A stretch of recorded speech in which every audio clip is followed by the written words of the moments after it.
Hello. Okay, this is the story of the Melba, which has lots of parts to it.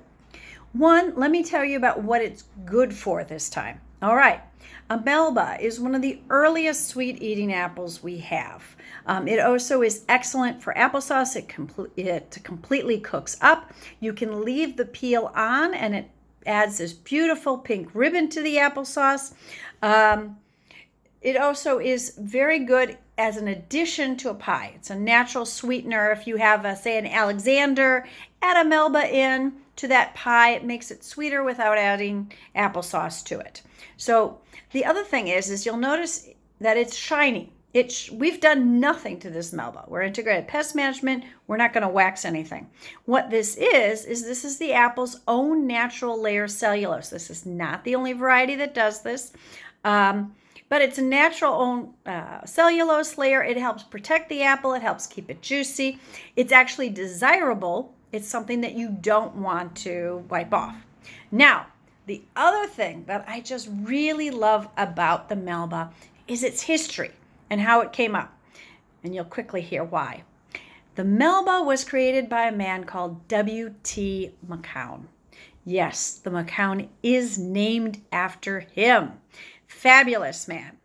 He was one of the first to be in charge of the Ottawa Experimental Station.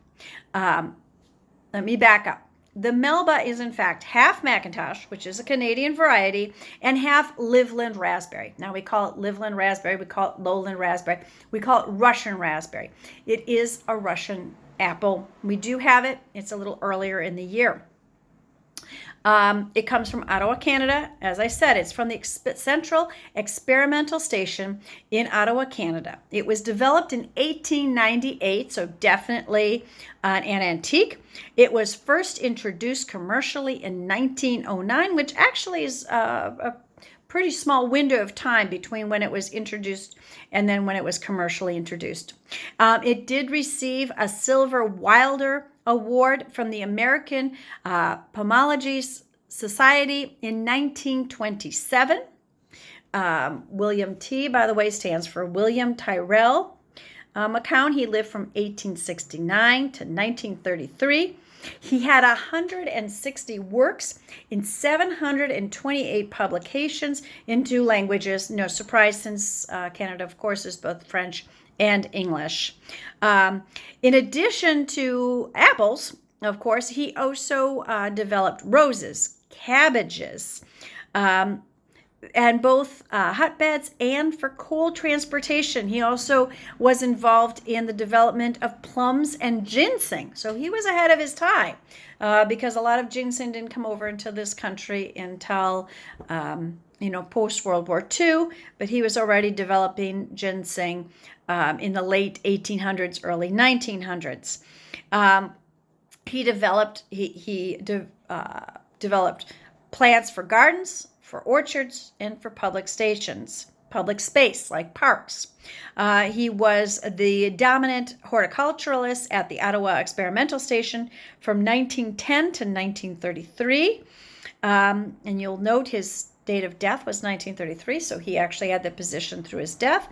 And he was also, at that time, a critical time in the history of Canada, the primary champion of Canadian horticulture.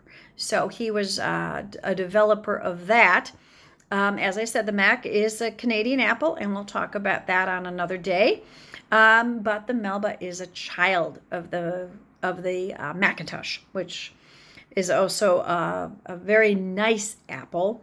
And I'll explain why I feel that way in a different video about it. So I hope that gives you some information of W.T. Macoun. I'm sorry. I don't want to mispronounce his name. We do know that, in fact, it is Macoun because his father also was a famous Canadian. The pronunciation of the last name is very well established. So therefore, we know that the Macoun, which I will also talk about in a few weeks when it's ripe, is in fact Macoun, not Macoun. Okay, thank you, and enjoy the Melba. Bye.